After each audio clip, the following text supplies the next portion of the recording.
Nichée au creux de ces montagnes italiennes, il y a une petite ville qui s'est vidée de ses habitants de manière très soudaine. Ici, il y a 15 ans, une nuit d'avril, la terre s'est mise à trembler. Obligés de fuir et n'ayant pas la possibilité de revenir, les habitants ont tout laissé sur place, et leurs maisons sont restées figées dans le temps. Alors aujourd'hui, on va faire un bond dans le passé, revivre les derniers instants de cette ville, et plonger dans certains souvenirs de mon enfance, et de la vôtre aussi, j'en suis certain. Et grâce au monument de la ville, on va prendre de la hauteur, car le village offre différents points de vue incroyables, dont une église, un château et une grue. Mais je vais devoir rester discret, car je ne pense pas être le bienvenu. Parce qu'entre un simple curieux et un pillard mal intentionné, il n'y a qu'un pas. Bon les amis, ça y est, nouvelle exploration. Comme vous pouvez le voir derrière moi, il y a le fameux village qu'on va aller explorer. Par contre, je vois qu'il y a une voiture qui vient de passer, ça veut dire que le village n'est pas complètement désert. Je vais aller me planquer parce que la voiture elle vient par là. En plus.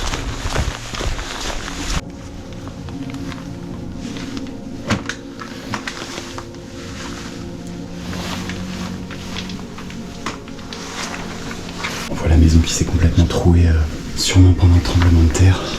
Avec les lits des gosses et tout, le lit superposé. Là, il y a encore la peluche avec la petite lumière.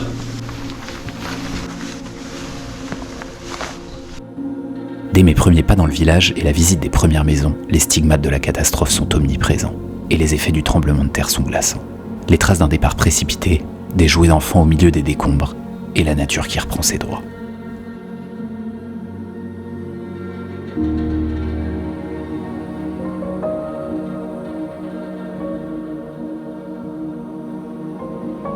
Il y a des pages de comics là, qui n'ont pas été touchées depuis 15 ans. Ils sont encore en super état. Regardez ça. Ah, là, on capte bien la force du tremblement de terre. Toute la chambre et tout qui s'est effondré là. Oh. J'espère que les gens étaient pas dans leur lit quand le sol est tombé parce que... Oh. Putain, c'est trop badant. En marchant dans ces rues, j'ai vraiment l'impression d'être le dernier homme sur Terre. C'est comme se réveiller d'un mauvais rêve dans lequel tu sors de ta maison et où l'humanité a disparu. Et c'est un peu ce qui s'est passé ici. Il a suffi d'une nuit pour vider cette ville de ses habitants. C'est quelque chose que j'ignorais, mais la partie nord de l'Italie est située sur une zone sismique. Et en 2009, une nuit d'avril, à seulement 10 km de profondeur, il y a un glissement entre deux plaques tectoniques qui crée un tremblement de terre. En surface, c'est l'apocalypse. Les effets sont dévastateurs, plus de 300 morts dans la région, 10 000 bâtiments sont endommagés ou détruits, et plusieurs dizaines de milliers de personnes se retrouvent à la rue. Et les maisons que vous voyez là sont toutes désertes parce que même si ces habitants sont toujours propriétaires, ils ne sont pas autorisés à revenir y habiter. C'est trop dangereux. Et tristement, ces habitations sont laissées à l'abandon et font l'objet de pillages. Pourtant, 15 ans après, la reconstruction a repris, mais seulement pour une poignée de maisons sur les 700 que compte le village. Comme il y a eu plusieurs morts, je sais pas exactement combien dans ce village, parce qu'il y en a eu 300 dans la région, mais en fait, je sais pas si les maisons qui sont toujours pleines ou toutes les affaires n'ont pas été récupérées, si c'est des maisons où les gens sont potentiellement décédés, et si celles qui ont été vidées, c'est les survivants qui sont revenus chercher leurs affaires. C'est vrai que c'est difficile à savoir. Puis je pense qu'il y a des gens qui ont décidé de tourner la page directement après le tremblement de terre. Et puis de passer à autre chose. Ça devait être trop dur pour eux de revenir sur les lieux de la catastrophe. Je vais dropper mon sac à dos aussi parce que j'arrive pas à passer les portes. Puis je repasserai tout à l'heure. Alors on va aller voir l'église aussi qui est juste là. Apparemment je crois qu'elle est magnifique. On va essayer de trouver un petit chemin pour rentrer dedans. J'ai toujours pas trouvé l'entrée de l'église. Ça fait 10 minutes que je tourne autour. Mais je pense que j'ai peut-être trouvé en fait. C'est assez incompréhensible parce que il y a une partie qui est... Enfin, je voyais qu'il y a des maisons qui côtoient des ruines, des maisons où ils ont refait l'enduit tout neuf.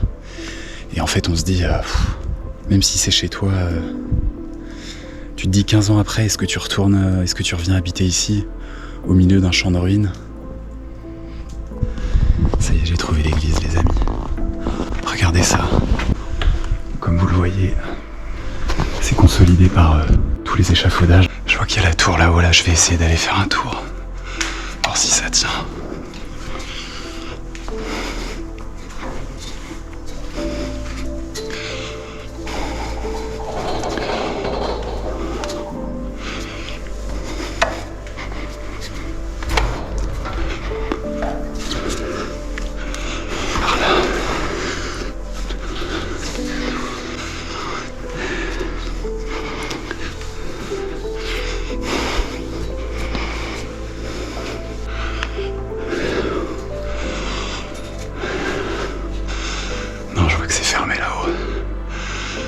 pas pouvoir aller plus haut.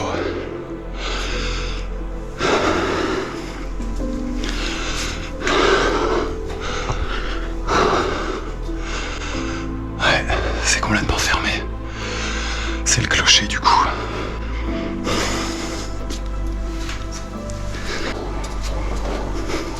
Ah là là. Regardez-moi la beauté de cette église. En Italie, on prend toujours une énorme claque avec les églises. Ah, regardez ça, la beauté.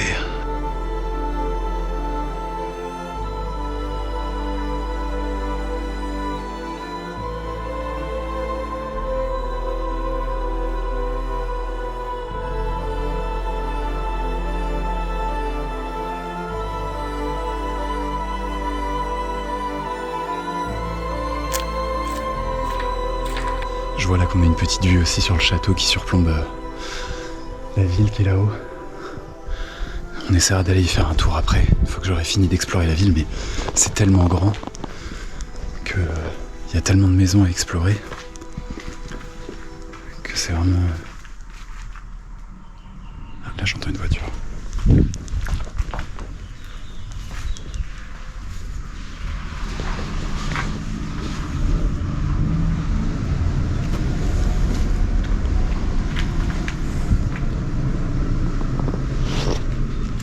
Vu le bruit que ça fait, ça doit être un camion, mais...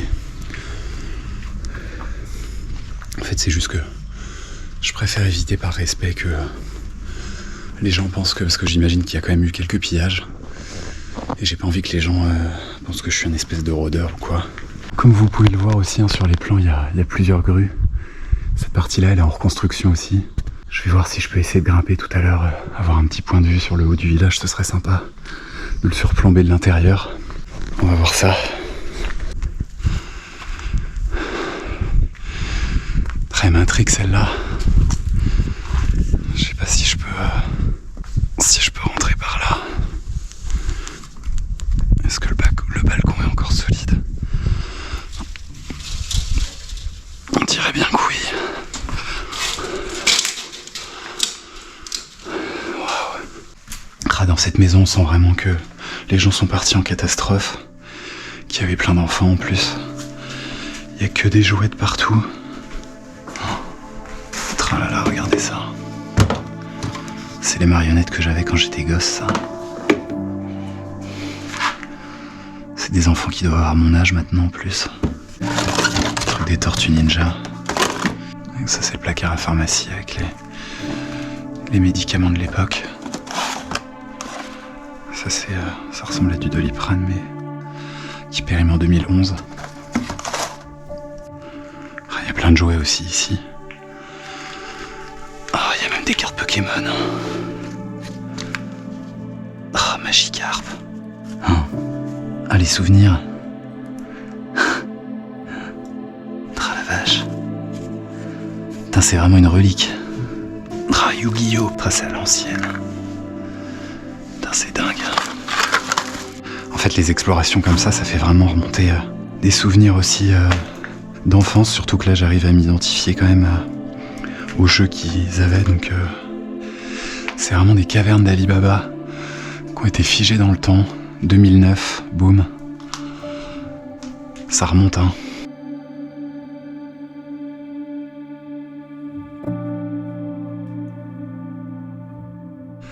Et évidemment, il y avait la sortie par là. Je vais essayer de me diriger vers le château maintenant qu'on voit là-haut, puisque c'est le point le plus haut du village en fait. Bon, ça y est, je m'approche du château et de la vue incroyable. Il est juste là. Il faudrait que je trouve un moyen de grimper. C'est de grimper comme ça, on va voir.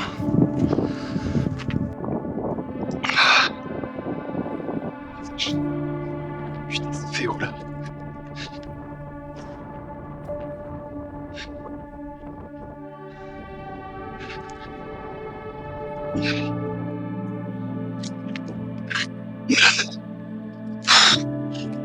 Putain.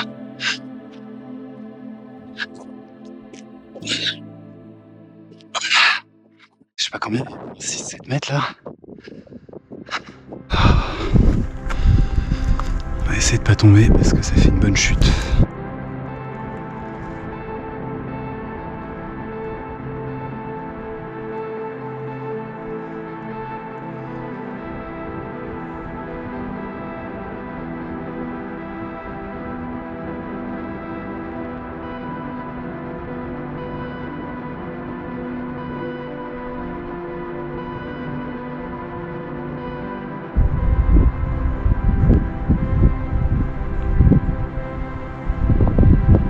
Là, je redescends du coup vers le village.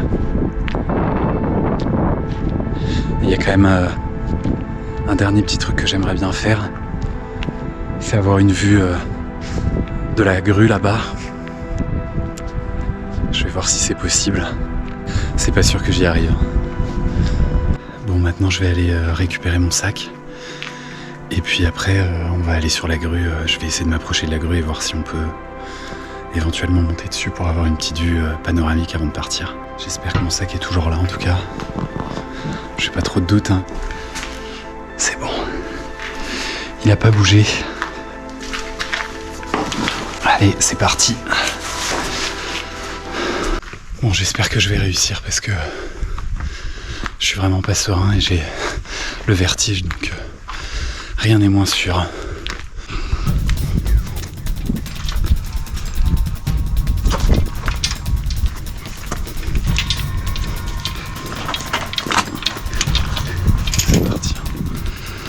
C'est parti.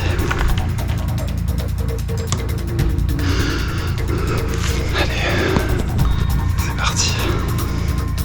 Je sais pas si je vais réussir à aller tout en haut, les amis. Je sais pas si je vais réussir. Parce que j'ai jamais fait ça.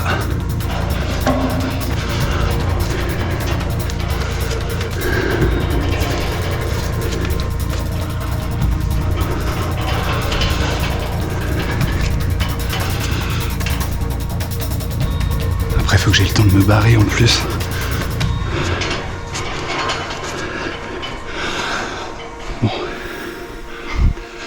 Si j'arrive pas à aller en haut, vous m'en voudrez pas.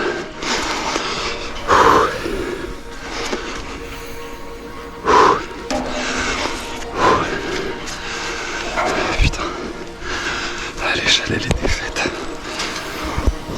Merde.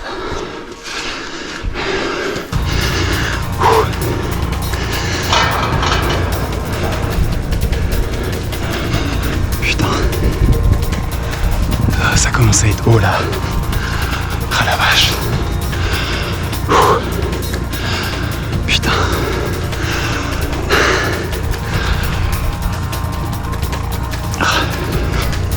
Ce qui est emmerdant, c'est que je peux me faire voir de la route là. Oh, merde. Il y a une caisse. Il y a une caisse qui vient de passer là-bas. Fais chier, putain. Bon, je vais grimper encore un peu, mais je pense que je vais pas aller tout en haut.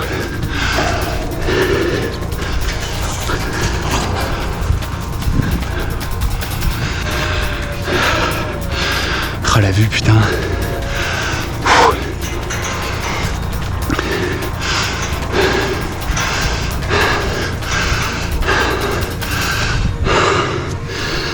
Ah, la vue est dingue.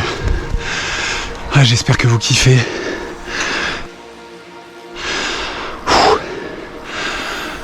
C'est ouf. Bon, allez. On y est bientôt. On y est bientôt.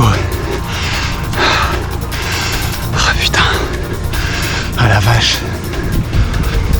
Ouais, c'est la première fois que je fais ça, moi. Les gars, je suis pas serein du tout. Putain. Ah la folie. Bon allez, je vais pas aller plus loin parce que ça c'est un câble, je sais pas si... Même si j'ai coupé l'alimentation, on sait pas trop.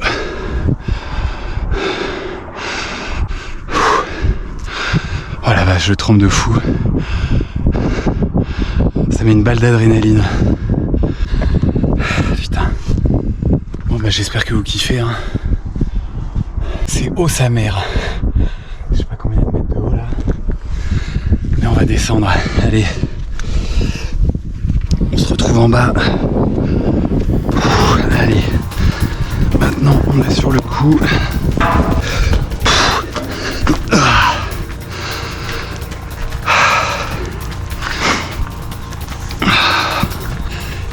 Faut que je reprenne mes esprits. Je vais aller récupérer mon sac comme il faut et puis pas traîner. Allez, le dernier petit truc casse-gueule ici. On va faire en sorte que ça finisse bien. Allez, maintenant on taille.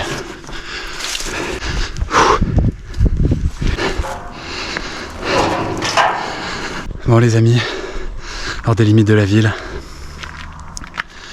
J'espère que ça vous a plu. Il va y avoir d'autres petites explorations comme ça de prévues. Restez aux aguets pour les prochaines vidéos. A plus.